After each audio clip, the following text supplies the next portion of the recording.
Pasukan intelijen Iran dilaporkan berhasil membongkar sel teroris bersenjata lengkap di Provinsi Sistan dan Baluchistan di dekat perbatasan Pakistan. Konfrontasi bersenjata yang terjadi mengakibatkan 6 teroris tewas, sementara 2 lainnya ditangkap hidup-hidup. Pasukan intelijen Iran dilaporkan berhasil membongkar sel teroris bersenjata lengkap di Provinsi Sistan dan Baluchistan di dekat perbatasan Pakistan. Konfrontasi bersenjata yang terjadi mengakibatkan 6 teroris tewas, sementara 2 lainnya ditangkap hidup-hidup. Kelompok teroris itu dilaporkan memasuki Iran melalui perbatasan timur sebelum sempat melaksanakan aksinya. Dalam penggerebekan, intelijen Iran menyita sejumlah besar senjata dan bahan peledak berbahaya tinggi. Selain itu, beberapa kendaraan seperti sepeda motor dan peralatan komunikasi turut diamankan. Senjata yang disita dilaporkan berlabel buatan Amerika Serikat dan Israel.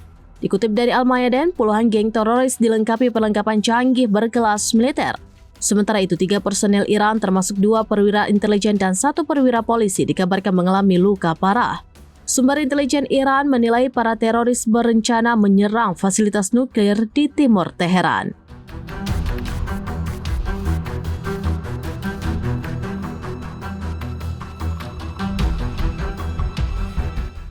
Demikian informasi terkini Syedar Alun. Saksikan terus beragam informasi lainnya. Coba like dan share seluruh akun serambinews.com.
Download Tribun X sekarang, menghadirkan lokal menjadi Indonesia.